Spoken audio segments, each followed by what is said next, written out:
गौतम बुद्ध एक बार एक मार्ग से अपने शिष्य आनंद के साथ कहीं जा रहे थे। आनंद तथागत ने गौतम बुद्ध से पूछा, हे वध, इस जीवन में ऐसा क्या है जो जीने के लिए सबसे अधिक महत्वपूर्ण है, जिसको जीवन में अपनाने के बाद जीवन उच्च कोटि तक पहुंच सकते हैं और इससे कोई भी आसानी से अपने जीवन में अपने व्यवहार में ला सकता है। बुद्ध ने कहा, आनंद, किसी जंगल में भयंकर आग लगी हो तो क्या तुम बता सकते हो कि वह पूरे जंगल में है? एकदम से आग लगी होगी, इसकी शुरुआत कैसे हुई होगी? आनंद ने कहा, बुद्ध, किसी छोटी से चिंगारी से पहले लगी होगी, फिर वह धीरे धीरे पूरे जंगल में फैल रही होगी। बुद्ध ने कहा, आनंद, क्या उसे जंगल में लगी आग अब भी धीरे धीरे फैल रही होगी या पहले से तेज गति से फैल रही होगी? आनंद ने कहा, आग धीरे धीरे फैल होगी, फिर हर बार वह और अधिक गति से फैलती गई होगी। जितना अधिक ईंधन उसके संपर्क में आया होगा उतनी ही तेज गति से फैलती चली गई होगी।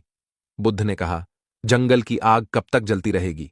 आनंद ने कहा, हे बुद्ध, जंगल जब तक जलता रहेगा, जब तक इस जंगल की सारा ईंधन, सारी लकड़ियां और बाकी सब कुछ जलकर रख नहीं हो जाता, या आकाश से बारिश नहीं हो जाती। बारिश के कारण यह आग बुझ सकती है। बुद्ध ने कहा, आनंद, जब सब कुछ जल जाएगा तो क्या बचेगा? आनंद ने कहा, एक जला हुआ ग्रुप जंगल, जहां चारों ओर तबाही का निशान होगा। बुद्ध ने कहा, आनंद, क्या यह जला हुआ जंगल ज्यादा सुंदर है, ज्यादा मन मोह है, खुशियों से भरा सुखदायक है, या वह हरा भरा जंगल सुखदायक है, खुशियों से भरा हुआ था? तुम इस जंगल में रहना चाहोगे? आनंद ने कहा, यह तो कोई भी बता सकता है। हर किसी को जंगल हरा भरा चाहिए। जले हुए जंगल में कौन रहेगा? वहां कौन जाना चाहेगा? फिर भी जले हुए जंगल में शायद ही कुछ लोग ही जाएं। बुद्ध ने कहा, और अगर जंगल जल रहा हो तब क्या कोई उसमें जाना चाहेगा? आनंद ने कहा, तब उसमें कोई भी नहीं जाना चाहेगा, बल्कि अगर इस जंगल में होगा वह भी वहां से बाहर निकालने की कोशिश करेगा। बुद्ध ने कहा, आनंद, मैं अपनी दृष्टि से रोज यही देखता हूं कि जंगल में आग लगी हुई है, लोग उसमें फंसे हैं, तकलीफ में है, रो रहे हैं, ठीक रहे हैं, चिल्ला रहे हैं, गुहार लग रहे हैं कि उन्हें कोई बचा ले, वहां से बाहर निकालने के रास्ते ढूंढ रहे, और जब भी उन्हें कोई रास्ता दिखाई देता है तो वह उस रास्ते पर सूखी लकड़ियों के ढेर लगा देते हैं और उसमें आग लगा देते हैं और चिल्लाते हैं, रोते हैं। आनंद, इस दुनिया में हर किसी का जीवन एक जंगल की तरह है। पहली गलती को ठीक करने के लिए दूसरी गलती की जाती है, दूसरी गलती को ठीक करने के लिए तीसरी गलती। इसी तरह मनुष्य के जीवन में दुख, दर्द, चिंताएं, तकलीफ बढ़ती चली जाती। हम हमेशा बुराई से बुराई को मिटाने की कोशिश करते रहते हैं। इसलिए मनुष्य अपने जीवन में रूपी जंगल को कभी हरा भरा नहीं कर पाता और इस जंगल में दुख भोग हुआ जलकर मर जाता है। आनंद ने कहा, बुद्ध, मनुष्य कैसे अपने अज्ञान से बाहर आ सकता है कि वह देख सके कि जिस चीज से अपने जीवन में सुख की चाहत रखता है वह उसके दुख का कारण।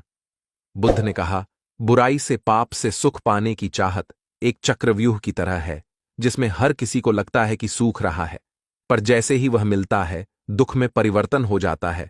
हर बार यही होता है और लगातार यही होता रहता है।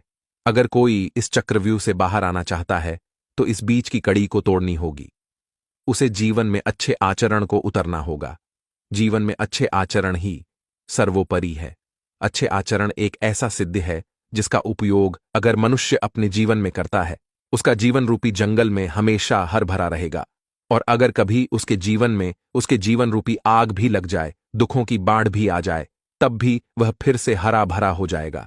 उसके जीवन में आने वाले दुख भी अपने पीछे सुख लेकर आएंगे। अच्छे आचरण एक संकल्प की तरह होते हैं। संकल्प ध्यान बन जाता है, ध्यान अंदर में उतर जाता है, अंतर में हम स्वयं से भेंट करते हैं, और जब हम स्वयं को जान लेते हैं, बाहरी दुनिया की व्यर्थ की झगड़ों में कभी नहीं पड़ते, बल्कि हम लोगों को सही राह दिखाने का कार्य करते हैं। अच्छे आचरण से कोई भी मनुष्य अपने जीवन को उच्चतम कोटि तक पहुंच सकता है। इससे बढ़कर कुछ नहीं, सब कुछ अच्छे आचरण के बाद ही संभव होता है। आनंद ने कहा, बुद्ध, में समझ गया, इसी कारण आप शिष्य के आचरण पर जोर देते हैं। अच्छे बीज अच्छी धरती में अंकुरित होकर भी अच्छे वृक्ष बनता है और अच्छे फल देता है, छाया देता है।